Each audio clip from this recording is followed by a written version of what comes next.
सिद्ध श्री माता जी की वंदनीय आयिका संघ की। आज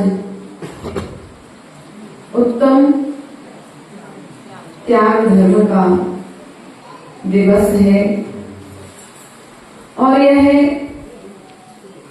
उत्तम त्याग धर्म हमें त्याग की प्रेरणा देता है। एक तो हमने जो अर्जन किया है उसका विसर्जन करना दान है। क्या? जिसका अर्जन किया है उसका विसर्जन करना दान है। लेकिन जो हमारे पास है, कहीं बाहर से आया नहीं है, उस वस्तु को त्याग करना त्याग धर्म है। लेकिन यहाँ पर होता हर बार क्या है कि त्याग धर्म के दिन हम त्याग की महिमा को ना गा करके हम दान की महिमा को गाने लगते और त्याग और दान को मिक्स कर देते हैं। बल्कि त्याग तो विभाव का होता है और दान जो संग्रह किया है उस वस्तु का होता है, जो आकर के हमको मिला है, जो हमारे स्वभाव से भिन्न था, ऐसी वस्तु का दान होता है। लेकिन जो हमारे स्वभाव से सहज है, अर्थात हमारे कर्मों से जो सहज है, ऐसे अशुभ विचारों का, अशुभ क्रियाओं का त्याग करना ही तो त्याग धर्म है। अब यहाँ पर हमारे पूजा लिखने वाले पंडित श्री दान 4 प्रकार यहाँ पर दान की महिमा को गा रहे हैं। क्योंकि जो तुमने अर्जन किया है, ग्रहण किया है, यदि उसे तुम त्यागोगे नहीं तो वस्तु तुम्हारे पास रहते रहते तुम्हारे मानसिक स्थिति को, तुम्हारी वाचनिक स्थिति को, तुम्हारी कायिक स्थिति को बिगाड़ देगी। त्याग मन से भी किया जाता है, त्याग वचन से भी किया जाता है और त्याग काय से भी किया जाता है। काय के द्वारा त्याग, आपने कल भोजन किया था, अरे प्रसन्न हो गए सब लोग। सबने कल भोजन किया था कि उपास है? किया था ना। सबने भोजन किया था और भोजन करने के पश्चात जो पर वस्तु को अपने मुख के माध्यम से ग्रहण किया था उसे आज प्रातःकालीन बेला में विसर्जन करके आए कि नहीं आए?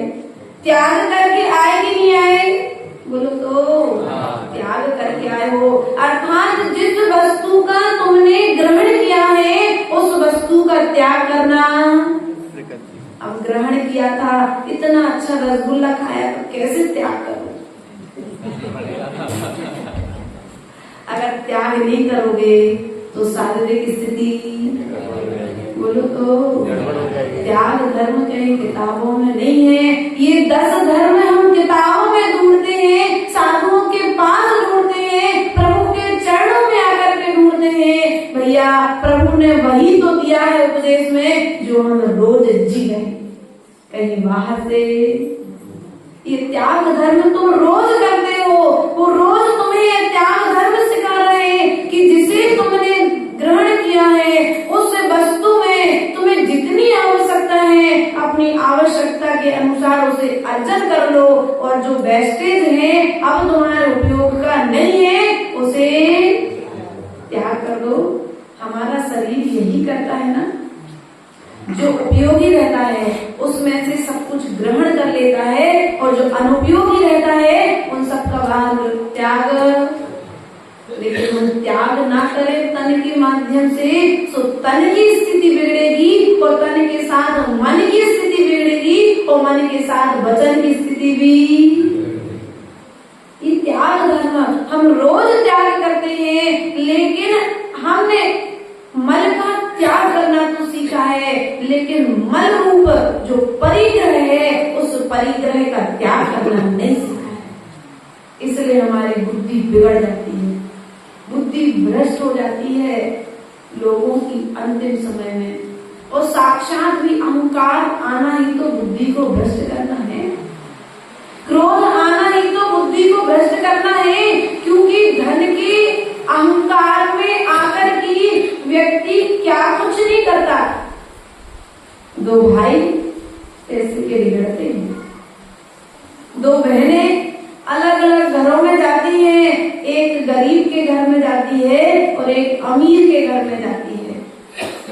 एक अमीर के घर में रहने के बाद में भी सुखी है और एक गरीब के घर में रहने के बाद में भी सुखी है। दोनों अपनी अपनी जगह सुखी है, लेकिन जब दोनों में मिलती हैं तो बड़ी जो अमीर के घर में थी वह सामने वाले को नीचे दिखाने का प्रयास। ये धन तुम्हें दान के लिए मिला था, ये अभिमान के लिए नहीं मिला था, लेकिन तुमने क्या किया? तो अभिमान कर दिया। आज जिनके पास नहीं है उनके पास में भी अभिमान है, और जिनके पास है उनके पास में भी अभिमान है। इसलिए ध्यान रखना, जितना तुमने संग्रह करके रखा है वो तुम्हारे साथ में जाने वाला जाएगा। जितना तुमने अर्जन किया है वो एक एक हिसाब किताब तुम्हारे साथ में जाएगा। कैसे जाएगा सहज भैया? ओम जी कैसे जाएगा नितेश भैया? जिस वस्तु का तुमने अर्जन किया है, जितने धन को तुमने अर्जन किया है, वो धन का पूरा हिसाब किताब तुम्हारे साथ में जाने वाला है। ध्यान रखना, तुमने पाप से अर्जन किया है तो पाप का हिसाब तुम्हें भोगना, और तुमने यदि पाप से अर्जन किया है और उस धन को पुण्य के क्षेत्र में विसर्जन कर दिया है तो वो पुण्य का हिसाब किताब तुम्हारे साथ में। बताओ धन साथ में गया कि नहीं गया? बोलो। धन के निमित्त से जो तुमने पुण्य कमाया वो पुण्य तुम्हारे साथ में जाएगा, और जो पाप कमाया वो पाप तुम्हारे साथ में जाएगा। अब धन के निमित्त से पुण्य और पाप हमारे साथ में जाना है तो एक काम करो भैया, पुण्य को लेके चलो, पाप को अपने साथ में। लेकिन व्यक्ति अंतिम समय तक मरने वाली स्थिति में पहुंच जाता है। और अंतिम समय में एक सेठ जी थे, उनके 4 पुत्र थे।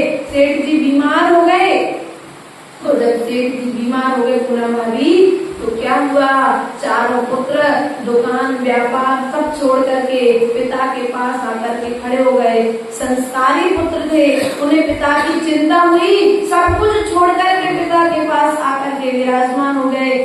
आ तो गए, जैसे पिता को होश आया, पिताजी के भीतर से राह नहीं छूटा था। सो बच्चों से पूछे, बेटा दुकान पर कौन है? क्या अंतिम श्वासें तो लीजिए भैया चल रही हैं, लेकिन जिसने जीवन भर धन कमाया है वो अंतिम श्वासों में भी धन के प्रति इच्छा चाहता तो अपने जीवन को उस धन का त्याग करके धन्य कर सकता था। आज इन तीर्थंकर भगवान की पूजा अपन क्यों कर रहे हैं? ये चक्रवर्ती थे, तीर्थंकर थे, 96,000 रानियां थी, करोड़ों घोड़े हाथी पदार्थी सेनापति इनके साथ में थे, इसलिए करते क्या? बोलो तो किसके कारण किया? इन्होंने सब कुछ छोड़ दिया ज्योति भाभी, इसलिए हमने इनकी पूजा अर्चना करना। अर्थात जैन दर्शन में त्याग की पूजा है, भोग की पूजा। अब तुम 4 रुपए देकर के तिलक लगाने की जो भावना रखते हो, 4 लोग तालियां बजा देंगे, तो बताओ तुमने त्याग किया कि त्यागी हुई वस्तु का भी भोग कर लिया? तुमने दान देने के पश्चात में भी उस दान से अपने अहंकार की पूर्ति के लिए जो भोग की इच्छा रखी है, अब तुमने दान देकर के उसका फल तत्काल भोग दिया है। इसलिए प्रिय बंधुओं, दान देने के पश्चात में किसी भी तरह से भोग की भावना दे दिया दान, अब मुझे उससे कोई मतलब। कुछ लोग गुप्त दान देते हैं, कुछ लोग बोली के माध्यम से दान देते हैं, कुछ लोग अपने मंचमाला देख करके दान देते हैं, कुछ लोग करुणा दान देते हैं। ध्यान रखना, दान सबको देना चाहिए। जो अर्जन किया है उसका विसर्जन जरूर होना चाहिए, क्योंकि यह विसर्जन की कला तो ये नदी सिखाती है, ये पर्वत सिखाते हैं, ये वृक्ष सिखाते हैं। देखो, यदि वृक्ष फलों का अर्जन करे और विसर्जन ना करे तो फल को भी दुख होता है। यदि नदी जल का अर्जन करे और जल का विसर्जन ना करे तो उस नदी में भी कचरा इकट्ठा। बोलो तो थोड़ा दे दिया करो प्रवचन, हमारे साथ साथ हमारा सहयोग किया करो प्रवचन करने में। अब यदि नदी अर्जन करे और विसर्जन ना करे तो नदी में भी कचरा इकट्ठा हो जाता है। फल वृक्ष अर्जन करे और फलों का यदि विसर्जन ना किया जाए तो फल भी लगे सड़ जाते हैं। उसी प्रकार से जिस धन को तुमने अर्जन किया है और यदि उस धन का विसर्जन नहीं करोगे तो वो धन भी, बोलो तो, नष्ट हो जाएगा। तुम्हें किसी पाताल में खोद करके जाना पड़ेगा। भैया ऐसा करके नहीं जाना, तुम तो अपने जीते जी एक जिनालय का निर्माण करा जाना। अपने जीते जी तुमने जितना कमाया है बच्चों को इतना संस्कार देना कि तुम्हें उन्हें तुम्हारे धन की जरूरत ना पड़े। तुम्हारा धन तुम पुण्य में लगा करके जाना, तुम्हारे जाने के बाद में तुम्हारा यश इस पृथ्वी तल पर गाया जाएगा। आज भले ही चामुंड राय चले गए, लेकिन गोमटेश्वर बाहुबली की प्रतिमा जो खड़ी है आज भी चामुंड राय का यश गाने को मजबूत करेगी। ऐसा कोई कार्य करके जाना जीते जी कि तुम अजर और अमर हो जाओ। ऐसा कोई कार्य करके मत जाना कि अरे उनकी चर्चा मत करो, लोग तुम्हारा नाम लेने से पीछे कतरा है। भैया भी तो बड़े कंजूस थे, उनने तो 1 रुपट्टी तक दान, चतुर्मास हुआ उन्हें तो 1 रुपया तक दान नहीं कर। ऐसा कोई काम करके, अरे उनने तो बोली गई थी लेकिन मेरे को पैसा देते नहीं है, ऐसा भी काम करके बोलो तो इसका फल मिलेगा किसको? अब तुमने ऐसा, तो हमने तो ऐसा देखा है और ऐसा सुना है, ऐसे ऐसे व्यक्तित्व से मिले हैं कि जब चतुर्मास होता है, चातुर्मास की बोलियां लगती हैं बड़े बड़े मंचों पर शैलेश भैया, और जब बोलियां लगती हैं तो ऐसे ऐसे दान दाता आते हैं कि इधर बोली ली कि कलश हम बाद में रखेंगे मंदिर में, पहले हमारे दान की राशि बोलो। तो अब बोलो, यदि उनने जो दान की राशि ली है तुरंत जमा कर दी, अब बताओ उन्हें पुण्य फल कब चालू होगा? बोलो, जब उनने दान की राशि जमा कर दी तब से उनका फल, पुण्य का फल कागज पर लिखाने अकेले से पुण्य नहीं मिलता है। क्या दीदी भैया, हमने कागज में लिखा दिया कि हमारा फलाने कलश की बोली है, हमारे फलाने शांति धारा की बोली है, वो कागज में लिखी है, लेकिन कभी त्याग के रूप में कुछ लोग कागज पर लिखा देते हैं, लेकिन उस कागज का कभी आचरण नहीं कर पाते हैं। इसलिए दान की, जैसे तुमने मुख से दान किया है वैसे वो कागज में लिखा है और उसका तुम्हें कोई फल मिलने वाला अपने आप को महान। जब तक तुमने शांति धारा की बोली देने के पश्चात में सुलभ भैया जमा नहीं करी, तब तक तुम्हें फल की प्राप्ति बोलो। तो अब तुम 6% पुण्य की इच्छा रखी हो कि चतुर्मास में हमने कलश रखो, तो 6 परमात्मा जी सामयिक कर रही, आहार कर रही, निर्दोषचर्या कर रही, तो 6% मिल रहा, तो धोखे में मत रहना।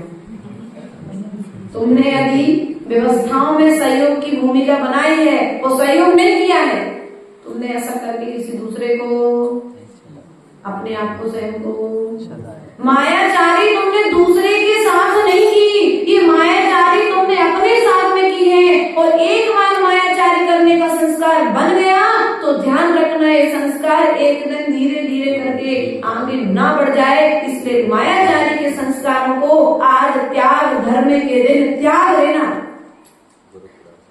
ध्यान रखना अपने जीवन में।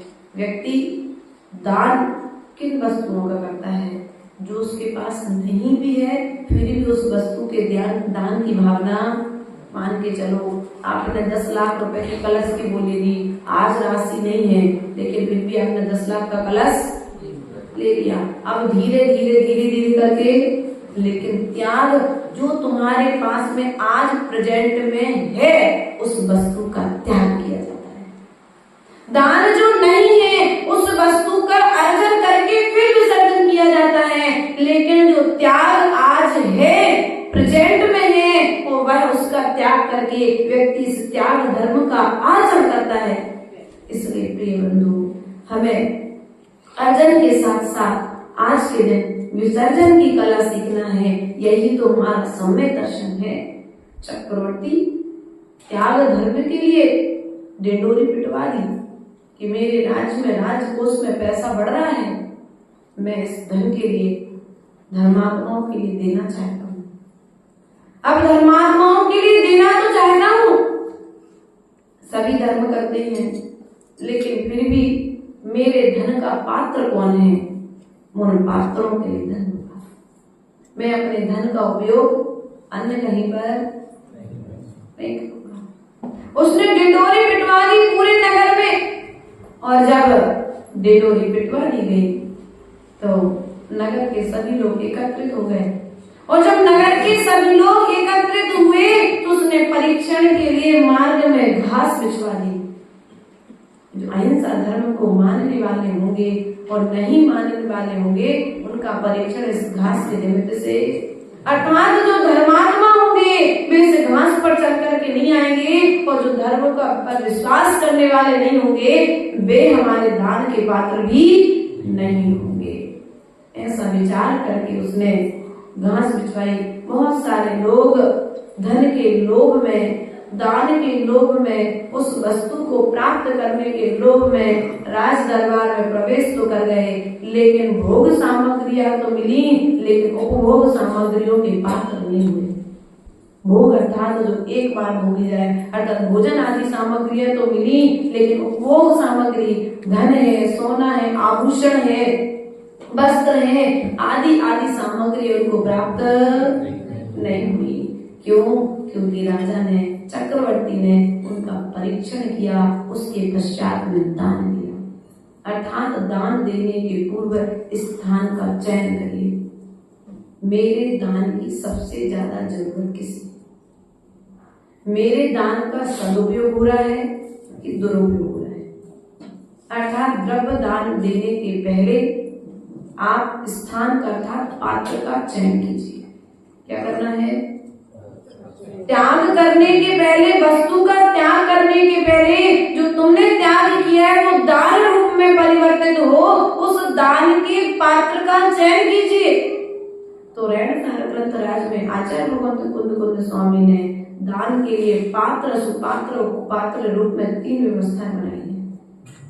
जो सरागी जीव हैं उनके लिए दिया गया दान, बंजर भूमि में बोया गया बीज अर्थात कुपात्र को दान, मिथ्या दृष्टि जीवों के लिए दिया गया दान।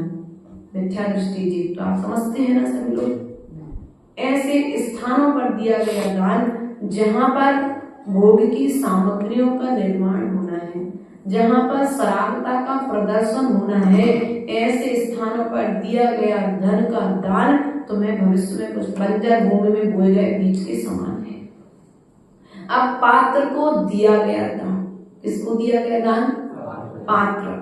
उसके पश्चात में आता है सुपात्र। पात्र अर्थात सम्यक दृष्टि श्रावक, देव शास्त्र गुरु का सच्चा भक्त, क्षुल्लक, ऐलक, देशव्रती, अणुव्रती आदि। उसके पश्चात सुपात्र में महाव्रतियों के लिए रखा है। महाव्रती अर्थात मुनि, आचार्य, उपाध्याय, मुनि और आलिका माता जी, इन्हें सुपात्र के कोठे में रखा गया है।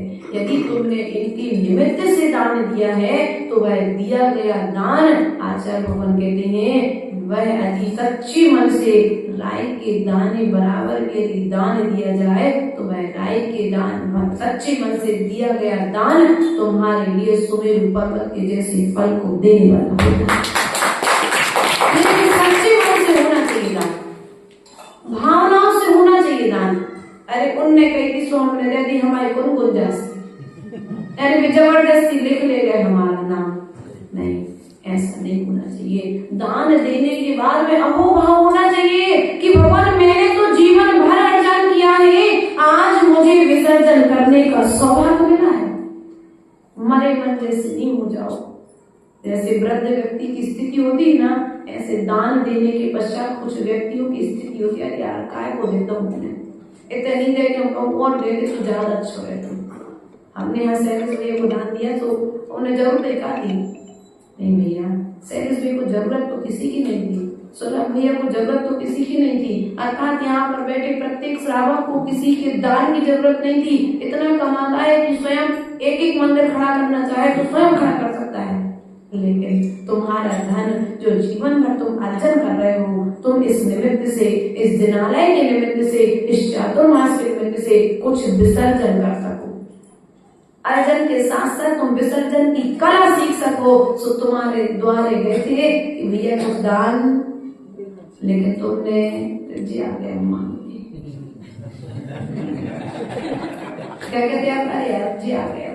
तुम सोचो कि तुमने जो जोड़ जोड़ कर रखा है, तुम्हारे लिए त्याग धर्म का संदेश देने के लिए आए, और तुम्हारे धर्म को कोई किटी पार्टी में लगाने नहीं आए, कोई अन्य स्थानों पर लगाने के लिए नहीं आए। तुम्हारे धन को जिनालय की वैया वृत्ति में लगाने के लिए लेने आए हैं, तुम्हारे धन को साधु की वैया वृत्ति में लगाने के लिए लेने आए हैं। लेकिन तुमने क्या सोच लिया, अब आ गया यार, अब क्या कहेंगी माताएं, कोई कहेगा अभी वो नहीं है, वो आ जाएंगे तब हम देंगे, और भैया होंगे तो अरे हमने अभी पूछे ही नहीं हार दूसरे हम कैसे दे दें। ऐसा भी अब देखो, ये आजू का नाम लिया है, मतलब जैसे सभाश्री का नाम ले दिया या संघश्री का नाम ले दिया या किसी पर्सनल व्यक्ति का नाम ले, तो ये पर्सनल उस व्यक्ति का गुण नहीं समझना, ये हम सभी सामान्य साधकों की ऐसी ही स्थिति है। इसलिए हम उदाहरण को उदाहरण तक सीमित रखें, उसे किसी की पर्सनल लाइफ में लेकर के प्रवेश ना करें, वरना हमारे जाने के बाद में हम यहाँ से बाहर निकले नहीं, क्यों भैया तो हम ऐसी गलत कर लो, माता जी को कह रही थी। नहीं, ये प्रत्येक जीव की स्थिति है। हम लोग भी ग्रस्त जीवन से माता पिता के पास में रह कर के आए हैं, 12-12, 13-13, 17-17 साल तक रहे, यदि 17 साल तक रहे गृहस्थ जीवन में, तो ये स्थितियां पड़ोस में भी देखने आती हैं और परिवार में भी आती हैं। इसलिए ध्यान रखना, यदि कोई तुम्हारे पास दान की भावना लेकर के आ जाए और धर्म के क्षेत्र में दान की भावना लेकर के आ जाए, तो कभी मन को मरोड़ना मत, सौभाग्य मानना कि देखो आज मैं मंदिर नहीं जा पाया तो मेरे दरवाजे पर कोई दान देने का नहीं। मेरा कितना सौभाग्य है, मेरा कितना पुण्य का उदय है, अर्थात आज मुझे विश्वास हो गया कि मैंने जो पैसा कमाया है वह पुण्य की कमाई है, तभी तो पुण्य के क्षेत्र में लगना।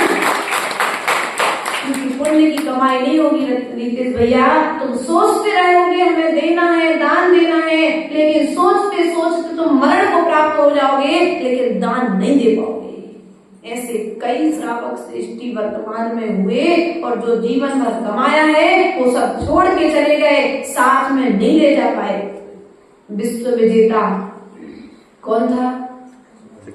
सिकंदर। कौन था? सिकंदर। सिकंदर का जब मरण हुआ ना, तो सिकंदर भी मरते वक्त कह करके गया कि मैंने जितनी संपत्ति को इकट्ठा किया है अन्य राज्यों पर युद्ध करके, उस संपत्ति को जब मेरा जनाजा निकाला जाए तो संपत्ति को उस गली में, उस रास्ते पर बिछा दिया जाए। क्या कर दिया जाए?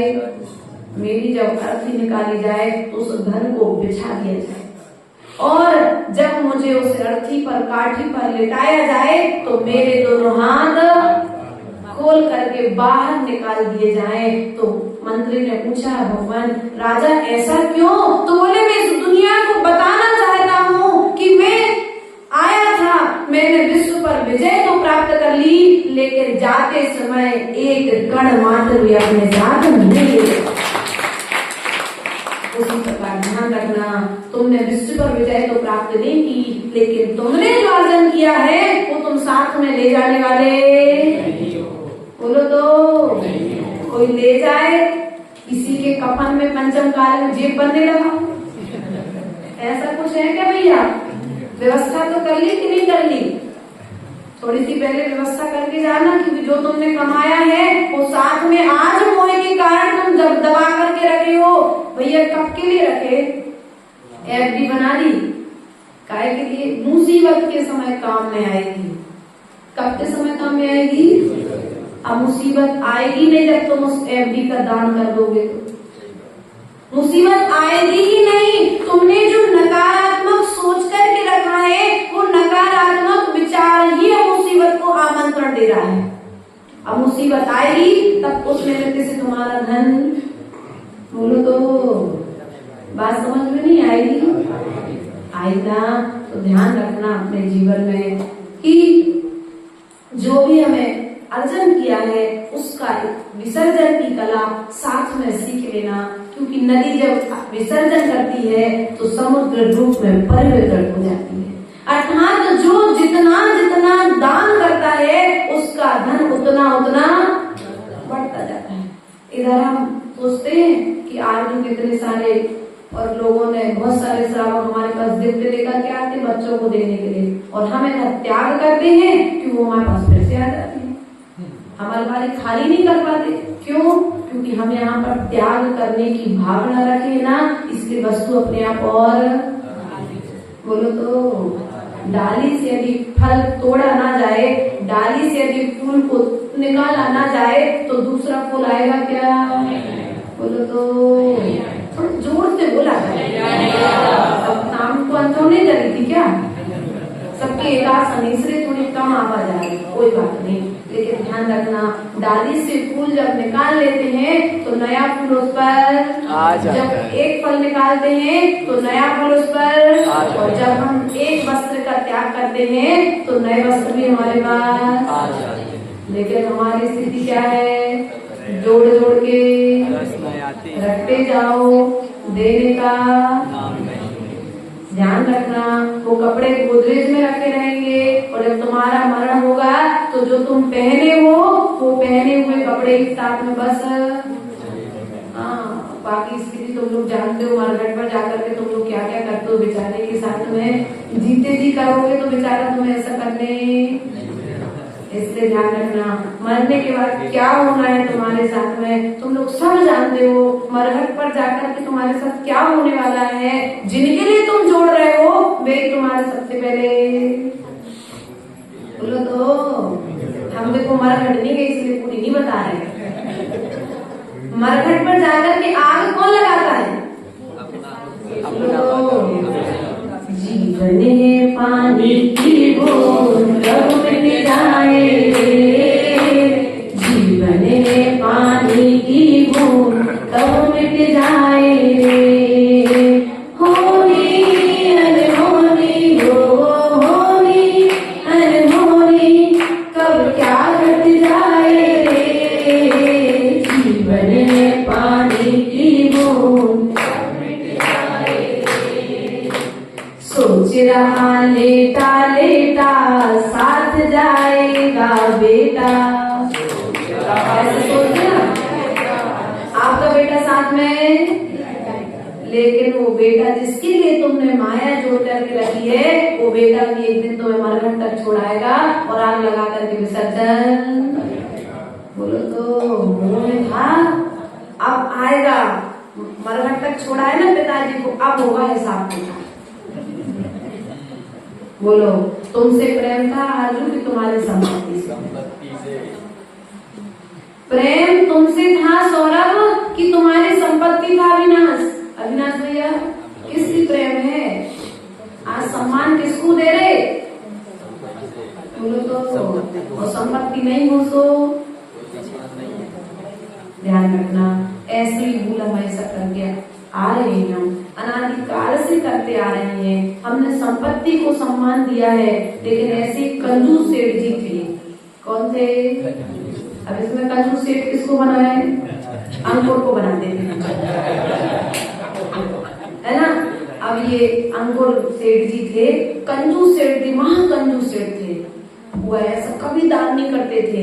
एक दिन क्या हुआ कि मंदिर में ऐसे बढ़िया अच्छा कार्यक्रम चल रहा था, बढ़िया भजन चल रहे थे, लोग नृत्य कर रहे थे, कुछ लोग भक्ति कर रहे थे, कुछ लोग गा रहे थे, कुछ लोग वाद्य यंत्रों को बजा रहे थे, अपनी अपनी धुन में सब मस्त थे। बहुत अच्छा कार्यक्रम चल रहा था, लेकिन अंकुर भैया दान नहीं देते थे ना, त्याग नहीं करते थे ना। सुने इतनी भीड़ में मंदिर में अंदर आवे जगह नहीं मिली।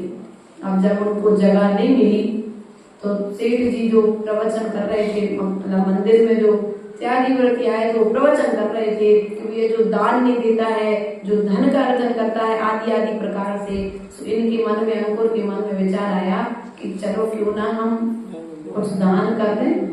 तो धोखे से अंकुर के मन से निकल गया 1100 रुपए दान। अब सबने सोचा कि अंकुर को 1100 रुपए, अब आज से 50 साल पहले तो 1100 रुपए दान बहुत होते थे। अब भैया सबने अंकुर को आगे आने के लिए जगह दे दी पूरी, जहाँ पे जूता चप्पल थे वहां खड़ा था बेचारा, और जैसे ही 1100 रुपए बोले अंदर आ गए, जगह मिल गई। अब जैसे अंकुर भैया अंदर आए तो वे तो अभिमान से भरे थे कि देखो यदि हमारी पूजा होती तो तुम हमारे अन्न देते, लेकिन तुमने हमारा सम्मान नहीं किया। हमने जैसे 1100 रुपए बोले तो तुमने हमें तलक लगावे आगे बुला लिया। ऐसा वो वक्तव्य में प्रवचन, मतलब साधु के बाद में प्रवचन में कह रहे थे, बोले 2 मिनट बोले, सुनने ऐसी बात बोली तो साधु बोले चलो बैठ जाओ। बोले देखो हमको ध्यान रखना, हमने तुम्हारे लिए तलक नहीं किया, जो तुमने अर्जन किया था ना वो अर्जन का तुमने विसर्जन किया है, उस त्याग का तिलक तुम्हारे मस्तक पर लगाया है। हमने आज भी धन का सम्मान नहीं किया है, तुमने जो त्याग किया है, अर्थात आज आपके लिए त्याग का तिलक लगाया जाता है, तुम्हारे सम्मान का तिलक नहीं लगाया जाता है, तुम्हारे गुणों के सम्मान का तिलक तुम्हारे मस्तक पर लगता है। लेकिन हमारी स्थिति क्या बन जाती है? अरे भैया बड़े बड़े महाराजों के पास जाओ, वे तो पैसे वालों को पूछा है। भैया ध्यान रखना, कभी कोई साधु पैसे वालों को नहीं पूछता। तुम्हारे पास पैसा है ना ओम जी, इसलिए नहीं पूछता साधु तुम्हारे पास, तुम उस अर्जन संपत्ति का विसर्जन करते हो, इसलिए तुम्हें सम्मान देता है। लेकिन हमारी मानसिकता क्या बन जाती है? आचार्य गुरु ने बहुत अच्छा समाधान दिया था शैलेश भैया इस विषय का। एक बार आचार्य गुरुदेव के पास प्रश्न आया कि महाराज हम लोग जब भी जाते हैं हमें फलाने महाराज के पास स्थान नहीं मिलता, वहां तो करोड़ों वालों के लिए सम्मान मिलता है। तो आचार्य गुरुदेव ने कहा कि यदि वे बड़े महाराज विसर्जन करने वालों को सम्मान न दें तो आज प्रतिभा स्थली जैसे विद्यालय खड़े नहीं होंगे। क्योंकि सम्मान हमने अर्जन के बाद विसर्जन का सम्मान किया है, हमने संपत्ति का सम्मान नहीं किया है। लेकिन हम अज्ञानी क्या होते हैं, अरे वे तो पैसा वाले हैं, अब तो कौन हमें पड़गान मिल रहे, पैसा वालों को पड़गान मिले, ऐसा सोच करके तुम्हारे मन में पैसे के प्रति श्रद्धा है, लेकिन साधु के मन में त्याग के प्रति सम्मान है। इसलिए हमेशा साधु त्यागी को सम्मान देता है, त्याग को सम्मान देता है। ध्यान रखना, जो व्रत नियम लेता है या तो वो चरणों तक पहुंच पाता है, या फिर जो अर्जन की हुई संपत्ति का विसर्जन करता है वो चरणों तक पहुंच पाता है। परिग्रह करने वाला कभी चरणों का गलोदक नहीं प्राप्त कर पाता है। अपनी सोच को नकारात्मक न बना करके सकारात्मक विचार कीजिए। गुरुदेव सदा एक ही बात कहते थे, यदि उन्होंने अर्जन करने वालों को विसर्जन का उपदेश ना दिया होता तो आज विद्यालय खड़े हैं, हथकरघा खड़ा हो गया है, आज गौशालाएं चल रही हैं, आज नाना तरह की व्यवस्थाएं चल रही हैं धर्म को आगे बढ़ाने के लिए, धर्म की स्थापना के लिए। लेकिन हमने उन बड़ों की बड़ी सोच को तक ना पहुंच पाने के कारण अपनी सोच को उनके प्रति नकारात्मक, अब तुमने जो उनके प्रति नकारात्मक सोच बनाई है ना, वो नकारात्मक सोच उनका कुछ भी करने वाली नहीं है, तुम्हें कर्म से बांधने वाली है। इसलिए कभी भी किसी के भी प्रति भी तुम बुरा, आज त्याग धर्म का दिन है, इतना नियम जरूर ले लेना कि मैं कभी किसी महाव्रती के प्रति सकारात्मक ना सोच पाऊं तो मैं नकारात्मक कभी विचार बोलो तो लेना तुमको है, हमको नहीं लेना ये नियम, हमारा तो है। इसलिए ध्यान रखना प्रिय बंधु, आज त्याग धर्म का दिन है और त्याग धर्म के दिन हमें कसायों का त्याग करना है। किसका त्याग करना है? जिस संपत्ति के कारण हम भाई भाई को अलग होना पड़े, उस संपत्ति का त्याग कर देना ही उत्तम त्याग। भाई भाई का अलग होना, पिता पुत्र का अलग होना, माँ बेटे का अलग होना कोई न्याय एक घर में एक आज के समय तो सही है। ध्यान रखना, आज के समय से सही है, बिका क्या वो चाहे हम बाद में समझ लेंगे। लेकिन ध्यान रखना, हमने जो संपत्ति अर्जन की है उन संपत्ति का विसर्जन कर दो। ये संपत्ति हम भाइयों को अलग कर रही है ना, हमें ऐसी संपत्ति नहीं चाहिए। उस संपत्ति को ले जाकर के मंदिर में लगा दो, लेकिन भाई भाई को जोड़ना, परिवार की एकता ध्यान रखना। आज लगता है हम लोगों ने देखा भैया, अब थोड़ा सा इसलिए आपसे कहते हैं कि आज समण संस्कृति की सुरक्षा के लिए परिवारों का संगठित होना अनिवार्य है, नहीं है? यदि परिवार संगठित रहेगा तो श्रवण संस्कृति सुरक्षित रहेगी। साधु संघ संगठित रहेगा तो श्रवण संस्कृति सुरक्षित रहेगी। और साधु संघ यदि विघटित हो गया, परिवार विघटित हो गया तो श्रवण संस्कृति सुरक्षा, परिवार की सुरक्षा के लिए, परिवार के सम्मान के लिए, परिवार के अभिमान के लिए हमें संगठित होना। मुट्ठी बंधी है सो किसी पर भी बाहर करोगे तुम जीत सकते हो, लेकिन मुट्ठी खुल गई तो कोई भी उंगली को तोड़ करके अलग। इसलिए उंगली बनने का प्रयास मत करो। धागा जुड़ गए सो वस्त्र बन गया, और वस्त्र बन गया सो हमने धारण कर लिया। और एक धागा होता सो कोई भी तोड़ के बोलो तो। इसलिए हम संगठित रहने का प्रयास करें, एक साथ निभने और निभाने का प्रयास करें। क्या भैया? निभने और निभाने का प्रयास करें। समाज में जितने भी श्रावक हैं मंदिर में आते हैं तो ये सोच करके मत आओ ये तो उनका मंदिर है, नहीं, भगवान किसके हैं बोलो तो। डाउट है क्या? बोलो तो। भगवान किसके हैं? हमारे। जिनवाणी हमारी है। और पापा की संपत्ति? मंदिर हमारा नहीं है, जिनवाणी हमारी नहीं है, लेकिन पापा की संपत्ति। ऐसा आप लोग करते हो, लेकिन ध्यान रखना ये तो पुद्गल पिंड का आज का सहयोग है जो पिता से तुम्हें बना है।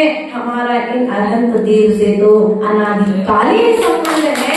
ये अनादिकाल से हमारे हैं, जिनवाणी माँ अनादिकाल से हमारी है, गुरु हमारे अनादिकाल से हैं। लेकिन हमने जितना मोह और जितना प्रेम इस परिवार से रखा है, उतना प्रेम यदि इन परमात्मा से रखते तो हमारा परिवार कभी विकसित आ ही नहीं पाती। क्योंकि इनके चरण छूने से जो बुद्धि मिलती है वो दुनिया में कहीं नहीं मिल सकती, जो विशुद्धि मिलती है वो कहीं नहीं मिल सकती। बस तुम्हें अपने भक्ति के भावों से चरण को स्पर्श करना पड़ेगा। लेकिन आप लोग प्रभु चरणों में आते हो, लेकिन प्रभु चरणों को भक्ति के साथ में स्पर्श करते हो क्या? भगवान के पास आकर के भिखारी तो बन जाते हो, लेकिन भक्त बनकर के आओगे तो कुछ विशुद्धि आएगी, और भिखारी बनकर के आओगे तो तुमने मुट्ठी भर मांगा है तो दरिया भर मिल जाएगा, लेकिन कब तक? इसी को तक, अगले वो में मिलने वाला नहीं। इसलिए तुम्हें इस भाव के साथ में यदि प्रभु के लिए भी कोई कुछ चाहिए है तो ध्यान रखना, अर्जन के स्थानों का चयन करो। और यदि अर्जन के स्थानों का चयन कर लिया है और चयन करने के बाद में यदि तुमने दान दे दिया है, अर्थात बोल दिया है, तो उस दान को तत्काल विसर्जन करो। जैसे मल यदि पेट में अधिक समय तक ठहरे तो अपच पैदा करता है, उसी प्रकार से यदि निर्माल द्रव्य हमारे घर में अधिक समय तक है तो वह निर्माल द्रव्य हमारी बुद्धि को भ्रष्ट कर देगा, हमारे परिवार को विघटित कर देगा। इसलिए हम तो कहेंगे 1 रुपए का भी दान यदि किसी ने लिया है तो उसे तत्काल, बोलो तो। मरने के बाद पिता ने गोली ले ली 1 करोड़ की, औकात तो नहीं थी, लेकिन बाहावाई में ले ली। अब पिताजी तो अटैक आया तो अचानक से, अब बेटा चुका रहा है। ऐसा दान, ऐसी गोली कभी मत लेना। इतना दान करना, अपनी शक्ति के अनुसार त्याग करना है। क्या करना है? अपनी शक्ति के अनुसार। आज मेरे पास कितना है, आज मैं उतना दान देता हूँ, कल मेरे पास और होगा तो मैं दान दे दूंगा। ऐसी भावना अपने भीतर में स्थापित करना है। त्याग हमसे आकर के यही कहता है कि जो हमने विसर्जन करने का भाव किया है, उस विसर्जन को अब त्याग दो, वरना वह तुम्हारे लिए तुम्हारी बुद्धि को भ्रष्ट कर देगा, तुम्हारी विशुद्धि को भ्रष्ट कर देगा। और भ्रष्ट व्यक्ति फिर संसार में अपमान को प्राप्त, जो तुमने सम्मान प्राप्त किया है वो बूंद भर तिलक तुम्हारे सम्मान को, जितना तुम्हें यश मिला है उससे कई गुना अपयश, बोलो तो, कह दिया। कौन देख रहा? देख, ध्यान रखना, अभी तो एक समाज देखेगी, लेकिन फिर तुम्हारे ऊपर से सामने वाले का, दूसरे का विश्वास, व्यक्ति का नजरिया बदल जाता है। लोग हमारे विषय में बुरा सोचे, उसके पहले उस बुराई का त्याग। बात समझ में आएगी कि नहीं आएगी? आगे हो तो जरूर आप त्याग धर्म के दिन में जो जो तुमने त्याग किया है उस वस्तु का त्याग आज के दिन कर देना। ध्यान रखना, क्योंकि ये जो मंदिर की व्यवस्था है, आदि आदि जो व्यवस्थाएं चलती हैं, सब आपके त्याग पर ही, आपके दान पर ही। चाहे साधु की सेवा हो, दान के 4 स्थान बताए हैं। कितने स्थान बताए हैं? 4 स्थान बताए हैं। दान 4 प्रकार, 4 संग को दीजिए, औषधि दान, अभय दान, शास्त्र दान और बोलो आवास दान। इस प्रकार से यहाँ पर 4 दानों की व्यवस्थाएं यहाँ पर बताई गई है। लेकिन हम 4 दानों में कौन सा दान करते हैं? बोलो तो ज्ञान दान करते। ज्ञान दान के लिए शास्त्र उपकरण साधु को भेंट करके आप ज्ञान दान कर सकते हैं। ज्ञान दान में कौंडेस वाला प्रसिद्ध हुआ, जो वर्तमान में आकर के कुंद कुंद स्वामी बना। आवास दान में एक सूकर, जो पूर्वी की पर्याय में धोबी था, और दो के बीच में मोची और धोबी के बीच में लड़ाई हुई, मरकर के एक शेर हो गया, एक सूकर हो गया। वो आवास दान में सूकर की व्यवस्थाएं नाम आया है। उसके पश्चात में औषधि दान में कृष्ण का और जीवन धन कुमार का नाम आया है। उसके पश्चात में अभय दान में जब रानी चेलना गर्भवती हुई, तो सीता गर्भवती हुई, तो शायद 7 दिन तक अभय दान की घोषणा नगर में की गई। ऐसे बहुत सारे कथानक आते हैं जहाँ पर अभय दान की विशेषताएं बताई गई हैं। इसलिए प्रयास करना, औषधि दान साधु को हो, श्रावक को हो, यदि वास्तविकता में स्वस्थ रहना चाहते हो तो औषधि दान करो। क्या करो? स्वस्थ रहना चाहते हो तो औषधि दान करो। ज्ञान में वृद्धि करना चाहते हो तो ज्ञान दान करो, अर्थात ज्ञान के ऊपर शास्त्र। अब शास्त्र नहीं है, एक काम करो, तो शास्त्र मंदिर में रखे हैं, उनको व्यवस्थित कर दो। जिनवाणी को वस्त्र रूप में कवर चढ़ा दो। आप ये भी दान के क्षेत्र में आता है ना।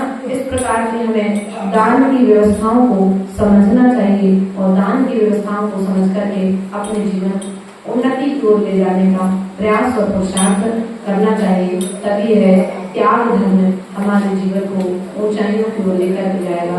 बोले भगवान महावीर स्वामी की परम पूज्य आचार्य गुरुवर विभो सागर जी महाराज की जय। बोलिए आदिकरत 105 सिद्धि श्री माता जी की, वंदनीय आदिका संघ की।